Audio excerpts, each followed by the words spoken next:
at 6, a policy change that would force bondsmen to require suspects to put up more money to get out of jail fails. Tonight, Harris County leaders respond as families who say the system failed them demand answers. A monument honoring those who served our country damaged by a vandal. Sick. Everyone has been. Nauseating, sick. Can't believe somebody is that creepy and that low. As repair work begins, police charge the suspect they say was behind the damage. Losing your parents is hard enough, but one local woman had to fight to get her father's death certificate. What happened after she turned to Ted for help? And ahead at 6:30, one Houston community is putting up license plate readers to catch criminals, but is it worth the cost? We're crunching the numbers when it comes to your safety. But we start with some breaking news here we've been following all afternoon here. A slow-moving pursuit during rush hour ends here at this gas station off the Southwest Freeway and Fountain View. ABC 13's Courtney Carpenter live at the scene, and she spoke to investigators and witnesses. What have you heard so far, Courtney? Well, Eric, it wasn't long ago that these police were taking the suspect into custody. We got here about an hour ago, and that's when all of this was unfolding. Pretty wild scene here, right here at this gas station at the corner of 59 and Fountain View, and just two constables, Precinct 5 constables, still on scene now, but they actually pulled the suspect vehicle right in here, and he was taken into custody here in this parking lot. And when we came up, there were a lot of folks at this gas station kind of taking cover over there by those gas pumps, and it was a tense situation. Police had their guns drawn. They were giving the suspect instructions, trying to get him into custody, and he was on the ground for a while, guys. It was just after 5 o'clock when they finally did get him into custody.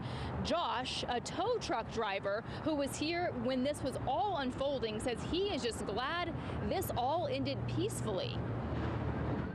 I just pray that everybody be safe and like in these chases and stuff like that. That way innocent bystanders don't get killed or ran over and things like that. So, but especially with a person like that that's wanted and stuff like that. So I'm like, it's glad to just get them apprehended real quick, get the chase over with fast. Yeah, and it was a pretty slow and short chase, as you guys mentioned. Harris County Precinct 5 office tells us that it started as a traffic stop, and the guy kind of yelled out that he didn't want to go to jail and then took off. So a slow and short chase, thank goodness, ending peacefully here at this gas station at the corner of Fountain View and 59. But yeah, quite a wild scene with police having their guns drawn and a bunch of people, of course, having their phones out and kind of taking cover. Exciting time, but thankfully that it all came to an end peacefully. Reporting live here in Southwest Houston, Courtney Carpenter, ABC 13 Eyewitness News. Courtney, thank you for that update. We turn now to breaking news from the Baytown area tonight. The westbound lanes of the East Freeway shut down due to a two-car crash. So this happened right at spur 330 in Baytown. Again, these are the inbound lanes. So for your friends and the family who are coming from the Beaumont area, coming in toward Houston tonight, traffic is going to be a mess. Now to the latest on a proposal to require suspects to put up more money to get out of jail. The Harris County Bail Bond Board rejected the plan yesterday. It would require bail bond companies to collect at least 10% of the bond amount to get somebody out of jail. 4 of the board members voted in favor, 2 opposed, and 2 abstained. It just needed 5 votes to pass. Well, nearly 24 hours after that vote failed, State Senator John Whitmire announced he's working on a bill that would make that 10% payment law. For a proposal that appeared to have some support, why did so many leaders vote against it? And what happens next for families demanding justice here? ABC 13's Maya Shea joins us live and has some answers for us this evening. Maya, we're listening.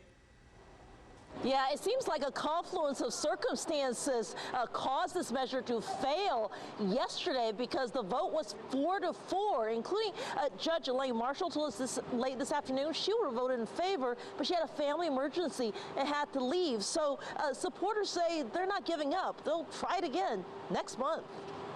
My son's life was traded for $7,000. Paul Castro shed many tears since his son David was killed, but Wednesday evening he was angry. I expected the people who represent us, the voters, to stand up and take a stand. Angry because a proposal to make a significant change in the Harris County bonds failed by the thinnest of margins. Commissioner Adrian Garcia had pushed for the change. So this was a great opportunity to demonstrate to the victims of crime and their families that we have heard them and we're looking at the entire system. There are 11 members of the Harris County Bail Bond Board. To get any measure passed, you need a majority of vote by members who are present.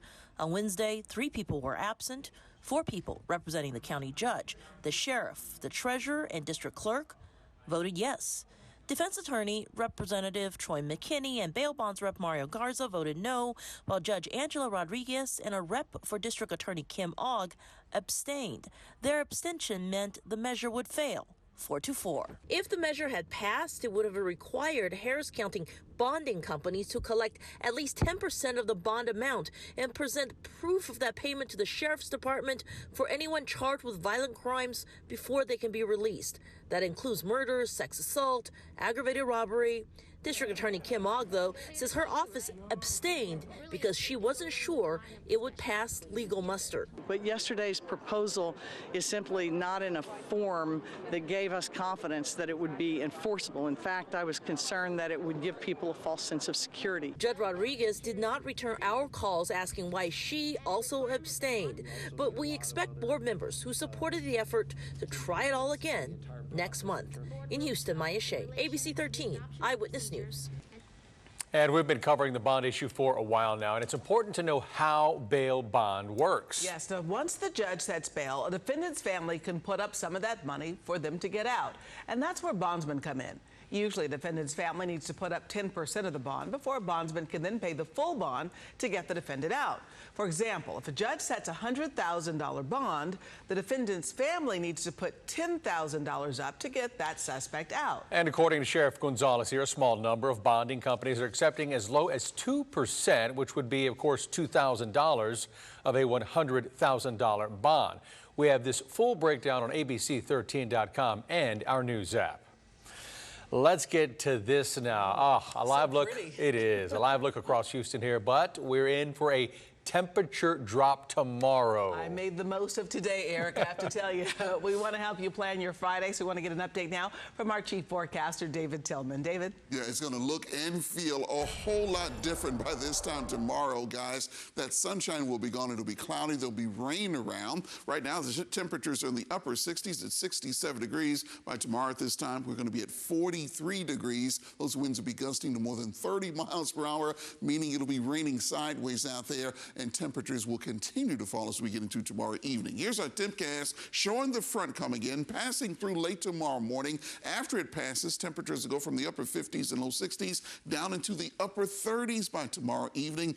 In addition to that, look at how the winds will be gusting behind the front, anywhere from 30 to as much as 45 miles per hour. And for that reason, there's a wind advisory that will go into effect as we head into tomorrow. Good news is, after an afternoon of rain and chilly temperatures, the rain goes away, but the cold sure doesn't. We're still talking about a light freeze this weekend. Details in the forecast coming up. All right, David, thank you. Prosecutors are trying to keep a man behind bars after he was charged with his 8th DWI. After his arrest this week, the 32-year-old was released on a PR bond, but the DA's office says they quickly caught it and bond was raised. ABC 13's Micah Hatfield joins us live in the newsroom with more on this one. Micah. Eric, the district attorney's office calls this case other drivers' worst nightmare. 8 DWIs in 12 years. They call it a ticking time bomb. It's unacceptable, and someone is going to die if we don't take care of him. The district attorney's office is trying to keep Gustavo Marroquin behind bars. This week, he was charged with his 8th DWI. He's only 32 years old and has been to prison for driving drunk 3 times already. Marroquin was granted parole in October of last year. He has one where he was driving down the wrong street or the wrong way on a downtown street. He has another where he drove through a number of neighborhood yards before officers were able to stop him. Tuesday, officials say he was speeding in LaPorte and showed signs of intoxication when police pulled him over. They took him into custody, but a magistrate judge let him out on a personal recognizance bond hours later. During his court hearing the next morning, a judge raised his bond to $100,000 and Marroquin was arrested again. He's what we call a true habitual offender. And in the Texas state constitution, you are able to hold those individuals at no bond, let alone a non-surety bond. Additionally, he's on parole for another 5 years. Sean Tier with the district attorney's office says they're going to explore all legal avenues to keep him behind bars so no one gets hurt. Harris County leads the nation in deaths related to intoxicated drivers. So far this year, Tier says they're down from years past. January was not a good month for us death related, but February and beginning of March have been very good. We always get worried about the rodeo, and it has been, knock on wood, it's been quiet so far. We did attempt to reach out to his attorney, but it's unclear who will be representing Marroquin in this case. Micah Hatfield, ABC 13 Eyewitness News. Okay, sports fans, here we go. Major League Baseball is coming back. ESPN reports team owners and the league's player association reached a tentative agreement on a new labor deal, ending that lockout on its 99th day of spring training. Players are expected to report back to spring training sites as soon as tomorrow. Opening day would be April 7th.